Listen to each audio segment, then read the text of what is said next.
Hi there, it's Barney, and this is a special presentation on how to know you're not a failure and other relevant thoughts.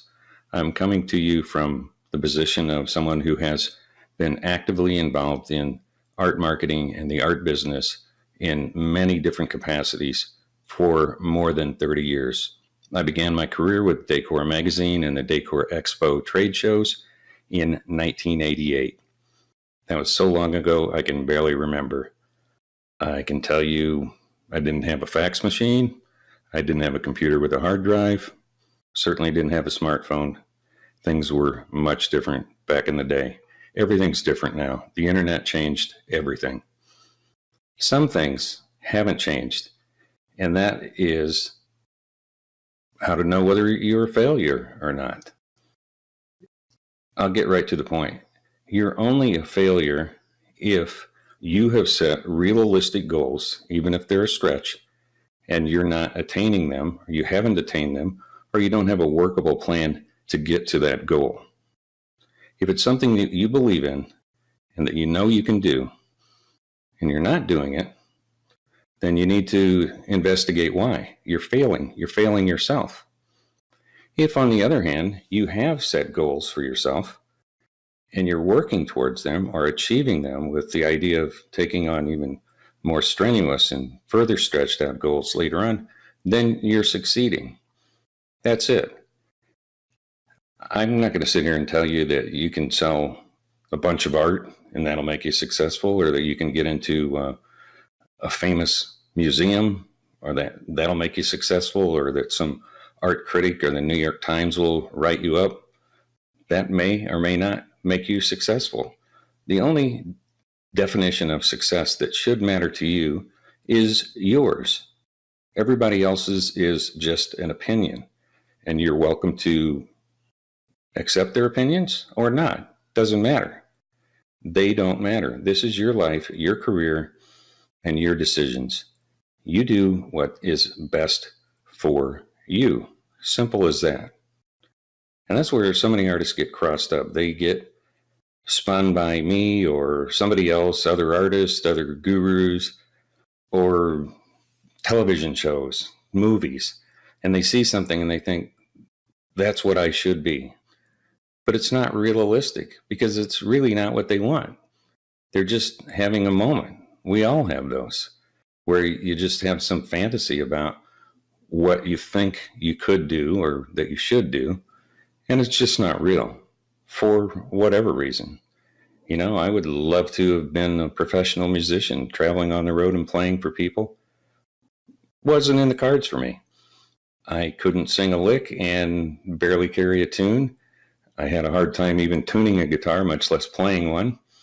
And when I see people like one of my guitar heroes, Walter Trout, say that at 15, after playing for just 1 year, he played as well, or maybe 16, whatever, teenager, he played as well then as he does now. He's in his 60s, probably approaching 70, so he's had 50 plus years to get better, and he was as good as he needed to be when he was a teenager. And that's just the case of a phenom, a savant. He had it from the get-go. The rest of us aren't usually that lucky. We have to grow into it. But in able to grow into something, you have to be able to have the chops to get to where you want to be. I could try all I wanted. There was no way I was ever going to play anything along the lines of blues guitar the way I wanted to, the way my heroes did. So it just wasn't possible. I had to put that aside.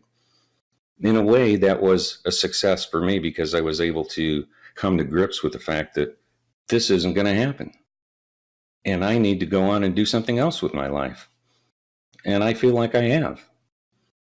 I went on to become a fine woodworker. I could have had a career as a fine woodworker, but at the time I was doing that, before I developed dust allergies and lost my 400 square foot dedicated woodworking space, I loved making furniture and designing it. The part of the designing it was as exciting to me as the making part of it.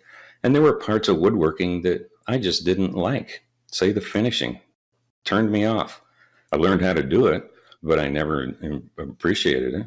And I hated sanding. I don't know anybody who likes sanding. There probably are people who like that part of it, that just love the fact that they're getting that wood down to a practically a finished state before the finish goes on. That wasn't for me either. Sanding and finishing, I would have been happy just to leave the thing raw and natural. In fact, some of my pieces I did just for that reason, because that was me stating that's how I wanted it to be.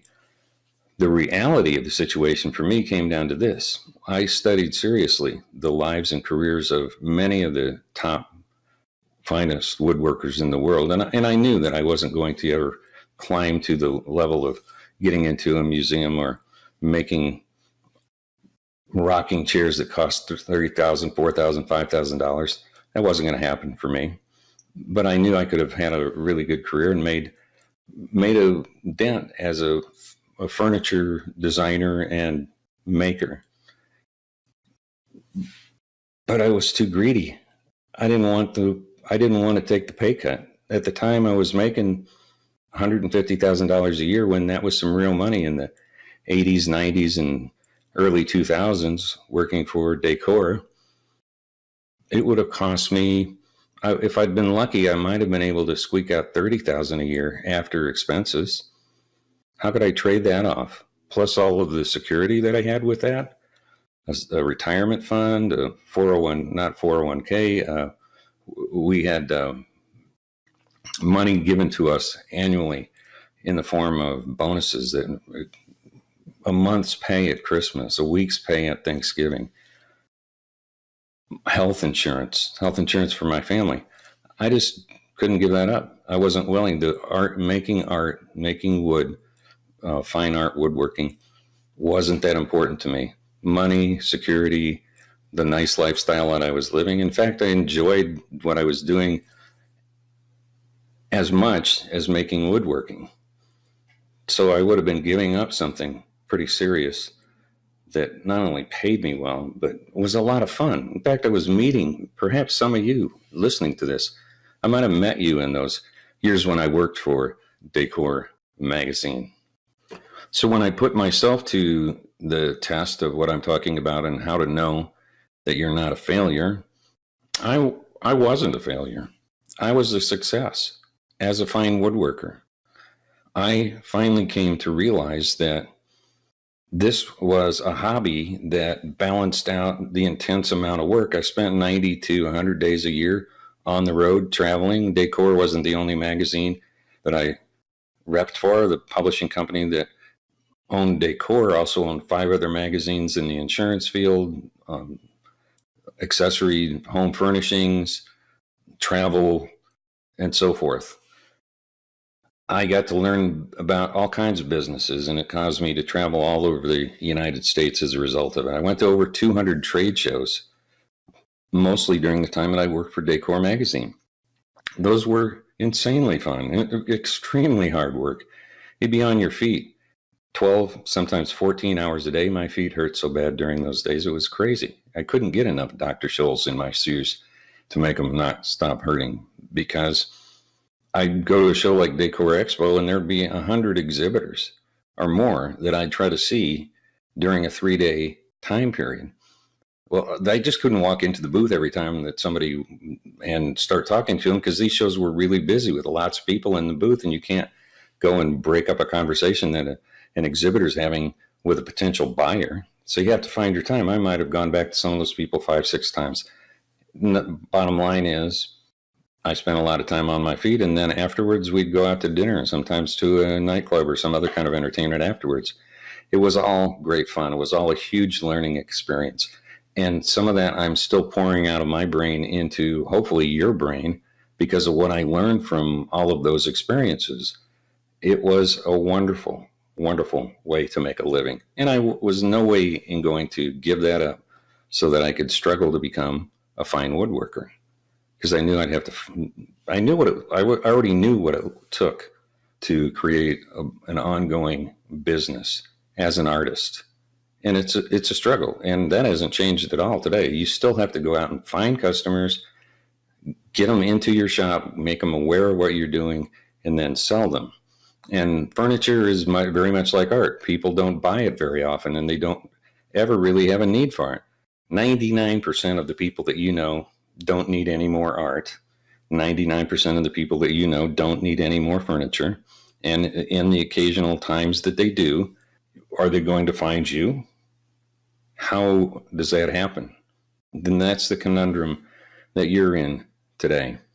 And I hope you're taking this to heart when I tell you this. If you're measuring your success against that of somebody else's, Jeff Koons or Pablo Picasso, or even someone in your art association who's doing extremely well, you need to look at what they're doing, what they did in their lives. You need to look at their art and then be honest with yourself and say, could I do that? And if I could, am I willing to do what they've done in order to achieve the kind of success that they have? Because it's not ever just about the art. If you think that, you're fooling yourself, seriously. You really need to get straight on that. It's as much about the artist and how the artist promotes himself or herself as anything else. An example I heard of that a long time ago was this. If the Rolling Stones song, which ranks number 1 on Rolling Stone magazine's list of best rock and roll songs of all time, the Satisfaction comes in number 1. Whether that's your cup of tea or not, I don't know. But it's in the top 5 for me, probably. I'd put Gimme Shelter at number 1. It doesn't matter. Here's the analogy. If Herman's Hermits, another British band that had a couple of boy band pop tunes kind of things, had written Satisfaction, same song, if they'd written it and performed it, would it ever even come close to the Rolling Stone 500 best songs of all time? Probably not. Put it in today's context. If Vanilla Ice had written 8 Mile, do you think it would have won a Grammy? Do you think it would have become one of the premier rap albums of all time? Absolutely not. So the art and the artist are tied together. You got to know that. It's just part and parcel. People buy the artist as much as they do the art. So then you need to look at, well, what are they doing that I'm not doing, and am I willing to do what they're doing? If not, then you need to redraw your idea of what success is. Somebody once said that you have to be careful when you're climbing the ladder of success to make sure that you put the ladder against the right wall. And that is so true.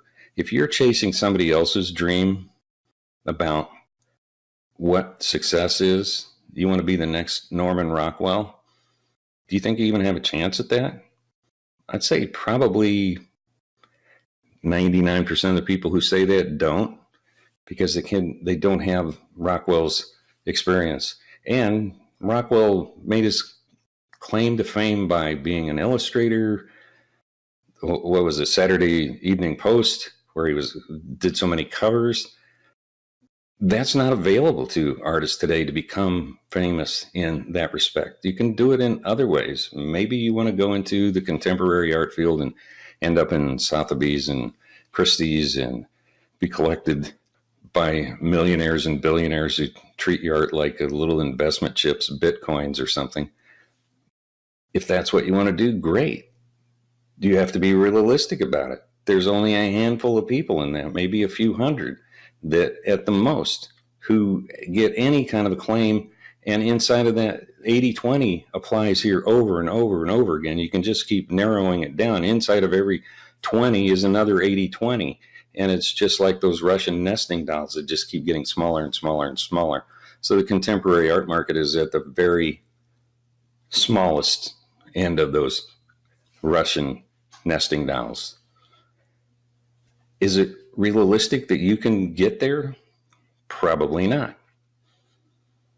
Just look at the unbelievable amount of talent that is available in every other genre. Dance, music. I just last couple of nights ago went on music.amazon.com and pulled up a contemporary best contemporary folk music of 2018. I heard song after song that was stunning by people I've never heard of before. I'm talking dozens of people that I've never heard of before. They've made it. They've got an album on Amazon, but are they ever going to become a household name and famous? Will they ever sell out Carnegie Hall? Maybe one or two on that list have a shot at it. The rest of them don't, but they still make their art. And I hope when they're making their art, two things for them. One, that they found a way to make a living from it. And two, that they're at peace with where they're at, that they're making art for art's sake. And, that's another point. Who do you make your art for? If you're making it for other people without really having your soul in it, maybe you'll be successful, but I don't think you'll be very happy. I think you need to make art, always need to make art that's captivating. But captivating doesn't mean that people have to like it. And you don't have to like the people who even might buy it from you. You can have Piss Christ, crucifix in a jar of urine, is a piece of art. Totally controversial, disgusting, at the highest level for multiple reasons. It's art. Somebody's willing to buy it because it captivated them. I'm not suggesting that you need to do anything nearly as controversial as that. I am telling you that you can make and should make the art that you want to make. Is it helpful to make art that has something in common with the other art that you make? In the world of art business, hell yes. People like to buy things that make them feel comfortable. Gallery owners like to present art that they know they can sell more of.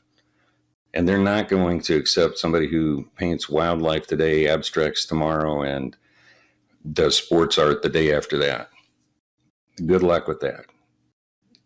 Possibly you can pull it off, and maybe it doesn't matter because you don't care if you ever get in a gallery, and you don't care if you get repeat buyers, and you're making art for yourself without the intention of necessarily getting it sold.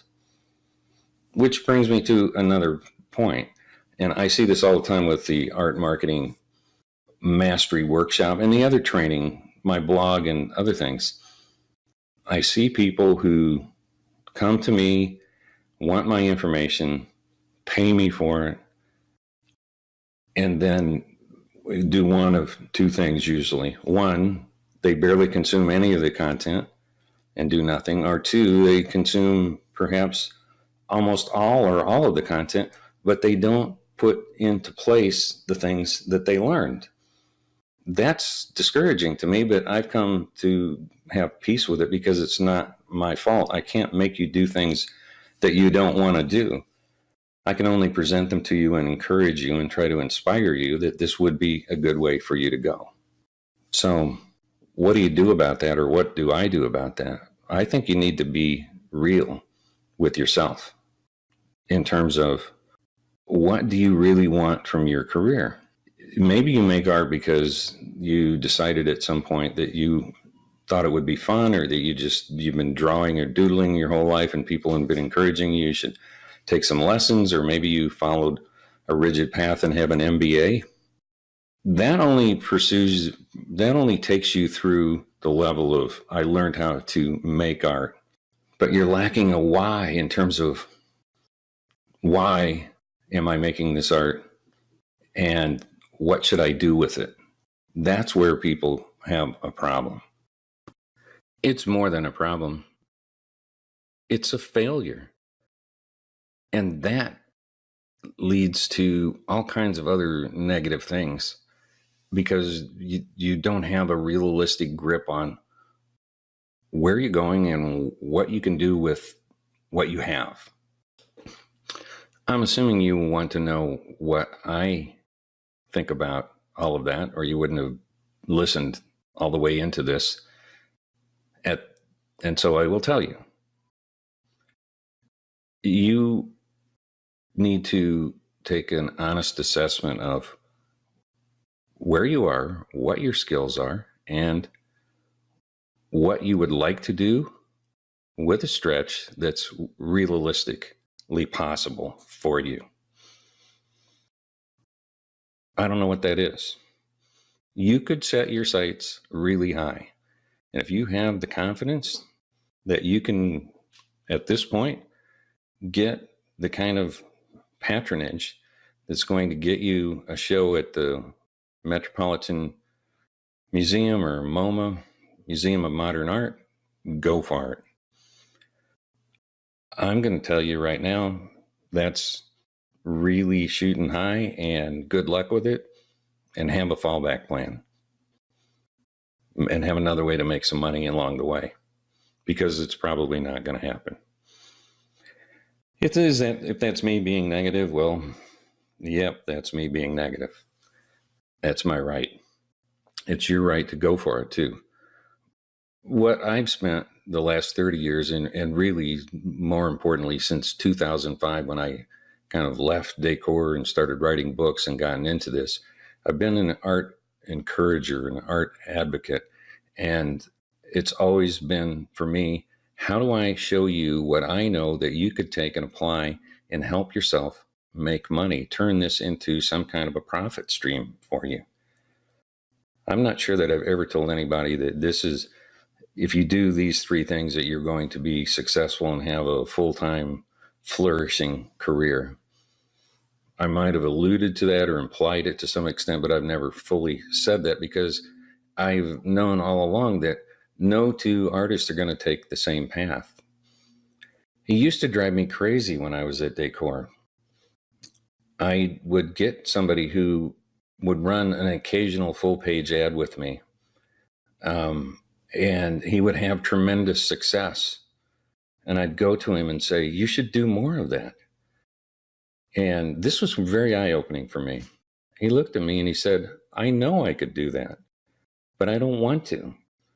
He was selling open edition prints mostly, but also some originals.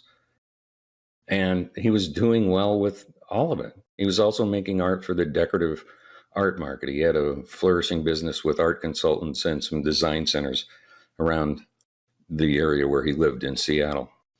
He had all the business he wanted. He had a very nice life. His wife had a job that brought in a decent amount of money, and his income matched hers.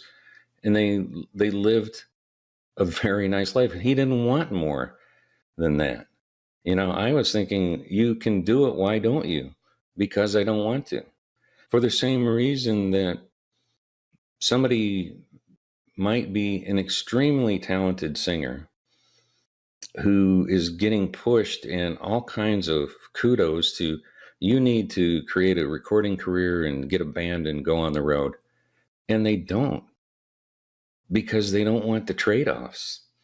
They've looked at the music business and seen the ugly side of it and said, that's not for me.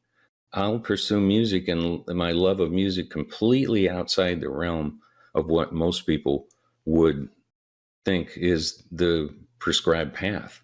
And that is, you know, get the recording contract, do whatever you need to do, step on people every level, like say Madonna, or that's a famous story, one after another, the people that she's used along the way. Blind ambition. That's what it takes in some cases to get to that level of success. Whatever it is, there are some people who look at it and just go, no, I don't want it. Young females who know that they're going to be hit on and it's just going to be a constant battle for them. Not interested. Success at that level doesn't turn me on. The idea of fame and fortune doesn't turn me on. The idea of having a life that I can live that makes me feel comfortable and good about what I do is good enough for me. And if music is important enough to me, I'll find a way, whether it's in choir or pickup group playing on the weekends or playing at retirement homes or whatever it is. They can still express themselves. Maybe they write music, teach music, coach other people how to do it, but they just avoid what others think is the natural path, even when they have the talent and it seems plainly obvious that this person all they need to do is throw some gas on what's a burning fire already, and they don't do it. In fact, they kind of extinguish it because it's just not going to happen. I'm going to go off and become a registered nurse and do some good, and maybe I'll do music on the side. That, in my opinion, is a total success.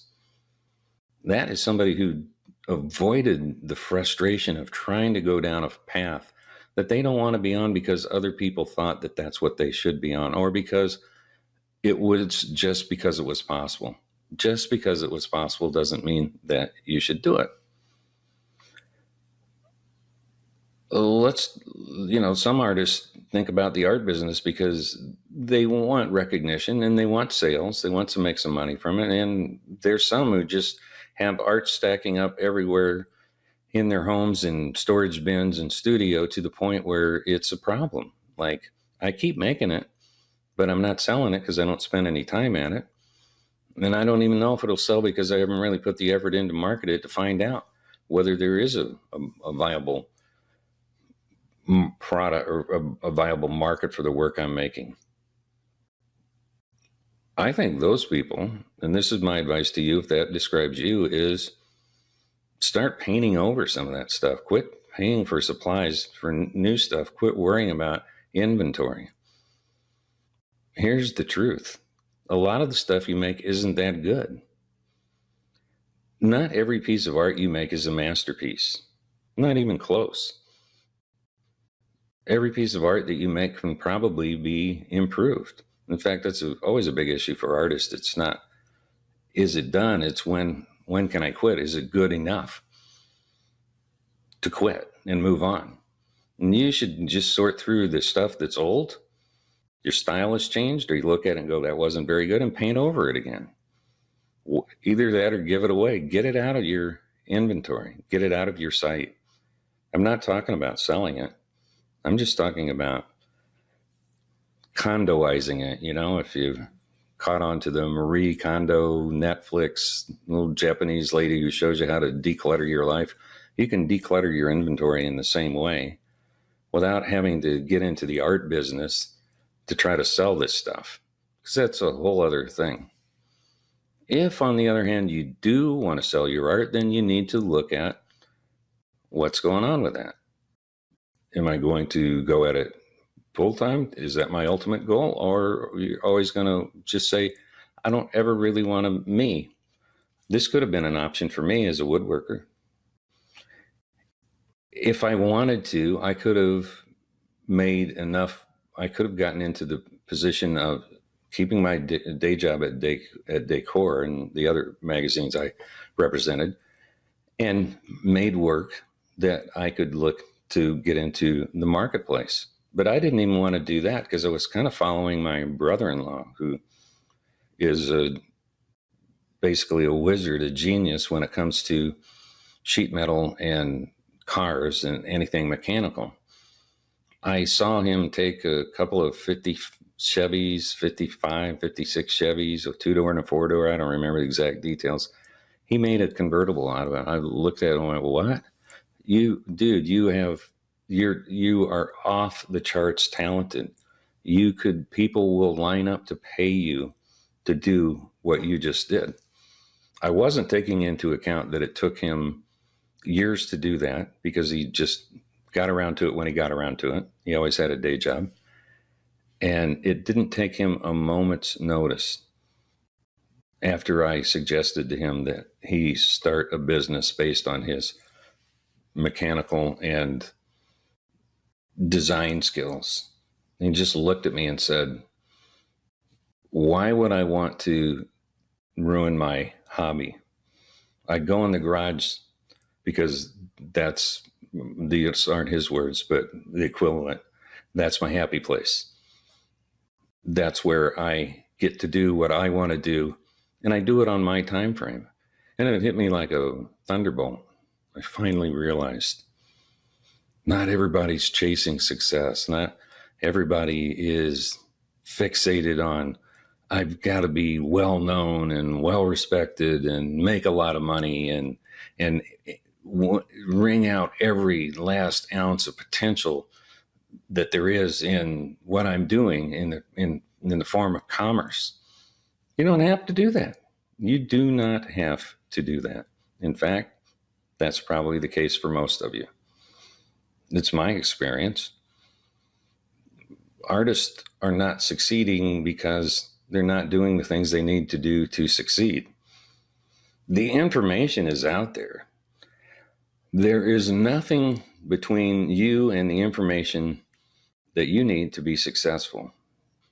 There's hundreds of books. I've written 6 of them. I guarantee you, if you read all 6 of my books and did everything that I advised you to do, or went through my art marketing mastery workshop and did everything that I told you to do, you would have a booming career. You'd be very successful. Maybe putting yourself in a position of being financially well off so that you could retire in the kind of shape that most people are just totally envious of. But you don't want to do that. It's not in the cards for you. It's not in your brain. It's not in your heart. It's not in your soul. So you don't. But then you feel frustrated because I need a drink of water, and I'm going to stop here for a second. You feel frustrated because you feel like you're letting yourself down, you're letting other people down, you're letting some fantasy notion of who you are creep into your brain and make you think that that's what you should be doing, or something along those lines. More or less, you're just kind of mind fucking yourself. That's, put it boldly and bluntly, that's it. You need to stop that. You just need to accept that what is possible isn't necessarily what you should be doing. So I will wrap this up, and I'll do that by telling you what I think you should do. You need to set a goal for what you want from your career as an artist. I didn't say professional artist. You could be a hobbyist artist. In fact, there are some hobbyists who are just as talented as any artist living, and they're unknown and will go to their grave unknown. And that could be you. And that won't be a shame if you accept that that's the way it is and you're okay with it, because you weren't willing to do the other things that are required in order to bolt on success in the business world as an artist, because it's a completely different thing. Success as an artist, in terms of being somebody who's creative and makes exquisite art that maybe people would line up to buy if they knew it was available, that's one thing.